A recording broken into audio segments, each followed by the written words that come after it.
The Northwest government has been conducting mass funerals for the unclaimed bodies of illegal miners who died in mine shafts in Stilfontein. Since January, the government has had to bury the unidentified bodies but extracted DNA in case families return at a later stage. The paupers' burials usually take place 30 days after a body is unclaimed at a government mortuary. Let's get more insights on this process now with the chairperson of the South African Funeral Practitioners Association, Monageng Legae. Good morning. Welcome to Newzroom Afrika. Good morning, Masechaba. Good morning to the listeners. Firstly, what exactly is a pauper's burial and how does it differ from a standard funeral? No, definitely. The pauper's funeral is defined as a funeral where no identification, successful identification between living family members and the deceased can be conducted successfully. Then the government would then declare that burial as a pauper in that case. Well, what is the typical process to follow to ensure that that person is identified somehow? Look, all spheres of government, whether hospitals, forensic pathologists, the municipalities, because they do differ, they conduct all identity kits with the help of the South African Police Services. This is an extensive project that is done. You've just mentioned that the Northwest project there in Stilfontein only took place in January.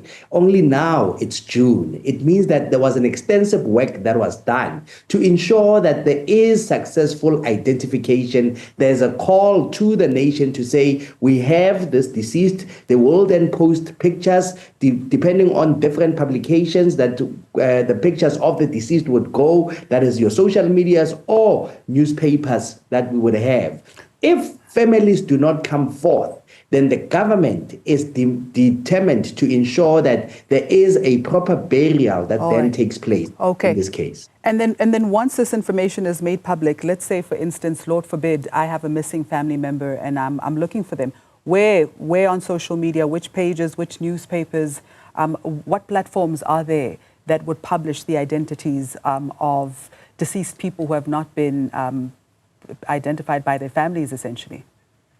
Thank you very much, Masechaba. It is very important that our families and loved ones, especially in the area that you stay in, here in Gauteng, the biggest hospital being Baragwanath Hospital, they would have a social media page that they are always asking people, and especially while they're still living in their wards, that do you know this deceased? And that is the modus operandi going around the country, that you would find this kind of situations. Once you go a forensic pathologist, that is the government mortuary. That's what people would then call government mortuaries. They would then have this identity kits sitting on their notice boards at times and being renewed as and when people do come through. And how many people are typically buried in this manner in South Africa per year? Look, give or take in a year, about 3,000 people are moved in this particular manner.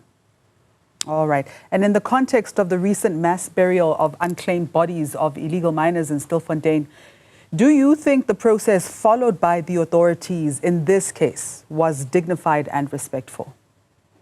Look, with all the constraints that our government does have, obviously we could be doing more with other technological aspects being brought in. That is different mechanisms of ensuring that you are able to take a sample from a deceased and link it to a lineage of a family. But because we understand the difficulties and challenges that our families and government face, unfortunately at times it becomes a constraint. Yes, currently, what has been happening in Stilfontein, I am showing the timeline to say that from January, it's only June right now. So it means that a span of 6 months was given to ensure that we can find a proper manner to bring forth families that can come and claim this disease. Yeah. This not take away from the fact that we are also mandated as the government, as funeral practitioners, to ensure that we keep all information of people that are buried in this manner, because families can subside in or surface in the next 6-7 years and say, hey, I know now this person looks like my own relative that I might have lost those couple of years ago. Then we would then go through the process of them going to the forensic pathology or the person that is the government sphere that authorized for the pauper burial, the government would always have the identity kit. What is involved in the identity kit? The picture of the deceased, all other, identifications that might be there, where they were, how they were at that time, that would all be put in a file. The funeral parlor would have to tag that deceased before they put them in the ground so that they make sure that when that is then being called upon, they are able to go and to pick as to this is the grave, this is where the deceased is. And then Monageng, what are some of the challenges associated with DNA extraction and identification in the context of pauper burials? I did mention the constraints that our government has, especially this DNA that would take a couple of years, if not more than that. That is the biggest challenge. I think if we can ramp up our labs, our DNA sampling taking, that would actually assist and eradicate the need of elongated time that families end up having to wait before a successful identification is done. All right. And before we let you go, and very briefly, are there any specific challenges or concerns that you have regarding pauper burials, particularly in cases involving cross-border migrant workers or illegal miners, as is the case now?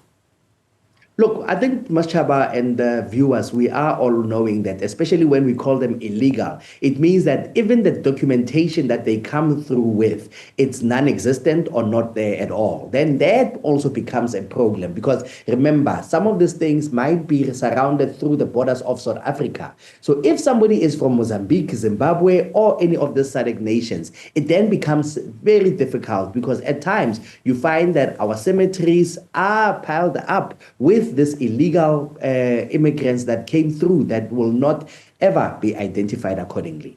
All right. Thank you so much for your time, Monageng. Thank you, Masechaba. That was chairperson for the South African Funeral Practitioners Association, Monageng Legae.